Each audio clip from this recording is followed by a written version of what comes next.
তো কিয়ামতের আগে মারে ভুলে যাবে,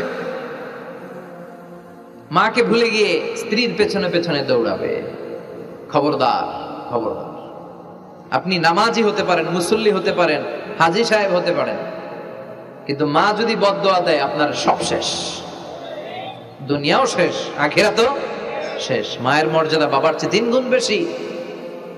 হামালাতহু উম্মুহু, কারণ বাবা পেটে ধরে নাই, পেটে ধরছে কে? ওয়াহানান আলা ওয়াহান, 8 মাস 10 মাস এই বোঝাটা বাবা বহন করে নাই, করলো কে? ফিসালহু ফি আমাইন, 2 বছর বাবা দুধ খাওয়ায়নি, দুধ খাওয়ালো কে? মায়ের এক ধার দুধের দাম কাটিয়া গায়ের চাম, পাপস বানাইলে ঋণের শোধ হবে না, এমন দরদি ভাবে কেউ হবে না আমার মা গো।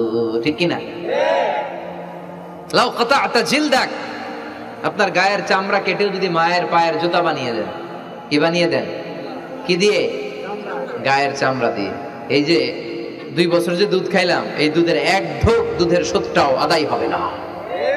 এজন্য খবরদার, মাকে যেন আমরা ভুলে না যাই। মা দোয়া করতে দেরি, ওই দোয়া কবুল হতে। আমরা ছোটবেলায় যে কত কষ্ট দিয়েছি, সবচেয়ে বেশি কষ্ট যখন দিয়েছি মাকে, ওই স্মৃতিগুলো আমাদের মনে পড়ে না। আপনার বয়স যখন 1 বছর, আপনি স্মৃতি হাতড়ে এত দূর যেতে পারবেন? 1 বছর বয়সে কি কি কষ্ট দিয়েছিলেন মনে আছে? মানুষের বয়স যখন 2, 3, 4 হয়, 4-5 বছর বয়সে, তখন তার কথাগুলো খেয়াল থাকে। কিন্তু সবচেয়ে কষ্ট কিন্তু মাকে বাবাকে আমরা দিয়েছিলাম যখন আমাদের বয়স 1-2 বছর ছিল। আর মায়ের পেটের ভেতরে যখন ছিলাম তখনও কষ্ট দিয়েছি কি দেই নাই? এক একটা লাথি যখন মেরেছি আমার মা বেহুশ হয়ে যেত। আমাকে আপনাকে জন্ম দিতে যে আমার আপনাদের মা কতটা কষ্ট করেছেন খেয়াল করে শুনুন। চিকিৎসা বিজ্ঞানীরা বলে একজন সুস্থ মানুষ 45 ইউনিট পেইন, মানে ব্যথা, একসাথে সহ্য করতে পারে। ব্যথার তীব্রতা, সিভিয়ারনেস যদি এর চেয়ে বেড়ে যায়, হয়তো লোকটা বেহুশ হয়ে যাবে, না হয় মরে যাবে। কিন্তু আমার আর আপনার মা আমাকে আর আপনাকে জন্ম দিতে যে ওই ডেলিভারি যখন দিয়েছিল, 57+, 57 ইউনিটেরও বেশি ব্যথা তিনি সহ্য করেছিলেন। যেটা কোনো অ্যাক্সিডেন্টে আমাদের দেহে প্রত্যেকের 206টা হাড্ডি, কোনো সড়ক দুর্ঘটনায় আপনার দেহের 20টা হাড্ডি একসাথে টাস টাস করে ভেঙে গেলে যত ব্যথা, তার চেয়েও বেশি ব্যথা। যেন খবরদার, খবরদার, মাকে যেন আমরা ভুলে না যাই। মায়ের দোয়া যেন নেই। কখনো যদি মায়ের সাথে বেয়াদবি করে থাকি, আমরা যেন মাফ চেয়ে নিই। রাজি আছি তো যুবকেরা? রাজি আছি সবাই? আমরা সবাই মায়ের দোয়া নিব। মায়ের দোয়া ছাড়া কেউ জীবনে সফল হতে পারে? আহা, মা যার চলে গেছে তারা জানে মা না থাকার কি জ্বালা। হ্যাঁ, মায়ের কথা মনে পড়ে না?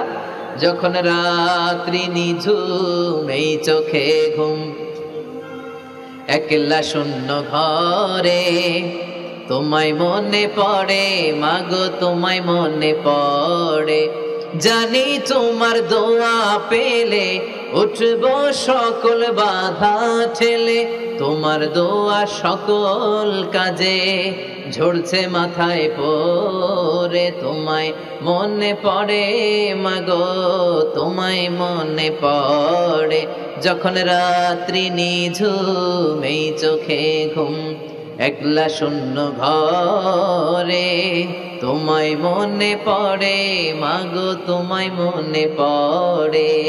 ঠিক কিনা? আমরা যারা মা হারা, বাবা হারা, আল্লাহর কাছে আমরা কামনা করি, আল্লাহ আমাদের বাবা মাকে, তাদের কবরগুলোরে তুমি জান্নাতের টুকরা বানিয়ে দাও।